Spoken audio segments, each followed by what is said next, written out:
Now, John is probably my all-time favourite guitar player, so when the news came in 2019 that he was rejoining the band, I was elated. In fact, we probably all were, with the exception of the band's guitar player. But you can't do this to me. You know how much I sacrificed? So here's how this is going to work. I've come up with what I think are his most unique and important guitar sounds. I'm going to teach you how you can recreate those sounds for yourself. So let's get into it. Guitar man, guitar man, guitar, guitar, guitar man, man, man. And when deciding which guitar to use for Frusciante's sound, it's important to consider all of your options. Which colour Stratocaster you decide to use is really going to make or break your look. I decided to go with this guitar that looks a little bit like one of those cocktails. As for pickups, the far bridge and the far neck pickups are going to be your go-to. You're going to want to play over the middle pickup to get these right aggressive picking sound, and also scoop your mids.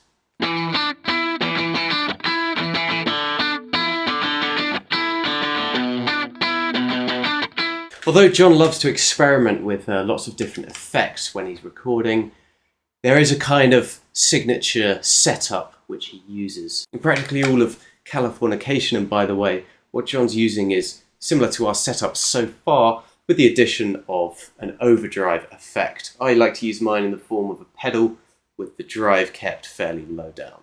I also like to add a little bit of reverb, an EQ pedal, and an MXR Micro Amp, which is essentially just a little bit of extra gain. It's also an effect that Frusciante himself uses. The great thing about this setup is versatility. With the exact same setup I use for this, by only switching the neck pickup to the bridge pickup, you can get this sound.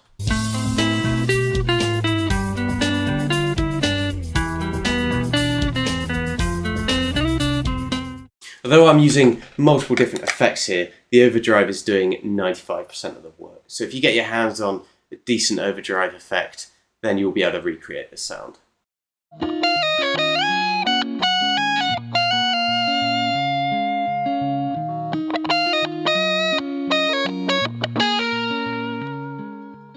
Now we could really complicate things here because John absolutely loves to experiment.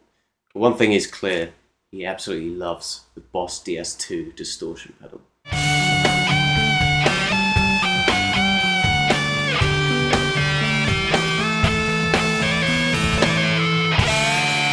He's used it on several songs, both live and in the studio. It seems like it's a staple of his rig, and you can buy one new for about £50. Added to my setup so far, it's going to sound like this.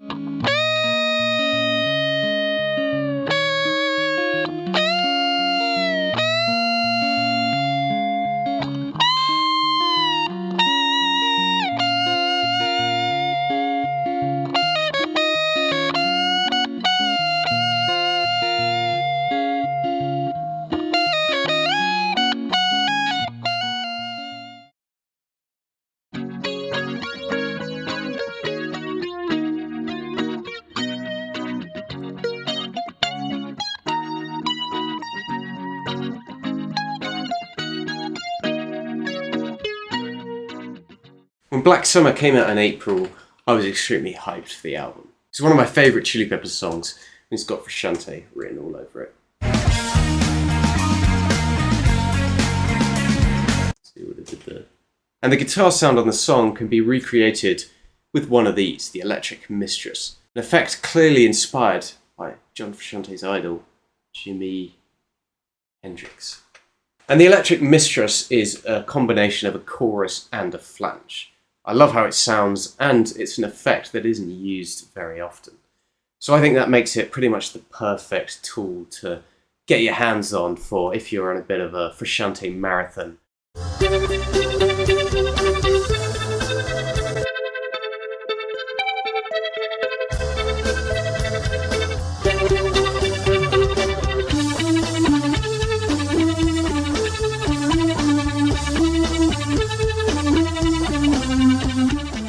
Now that we've talked a bit about effects, I thought it'd be a shame not to include some of John's thoughts on creativity.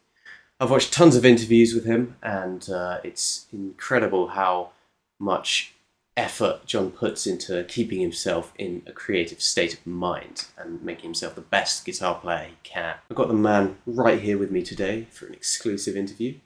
Thank you very much for joining us here today, John. I absolutely love the new album. How do things look going forward with the band?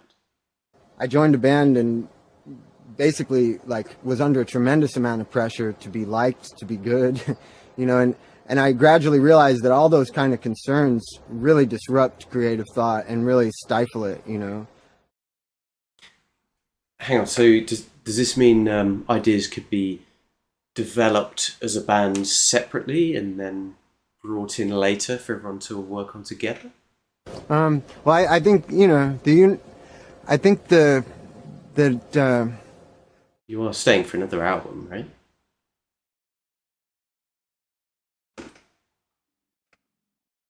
Sure. Thank you very much for watching. If you want to see more videos in the future about guitar players and guitar playing, subscribe to the channel. I'll see you next time.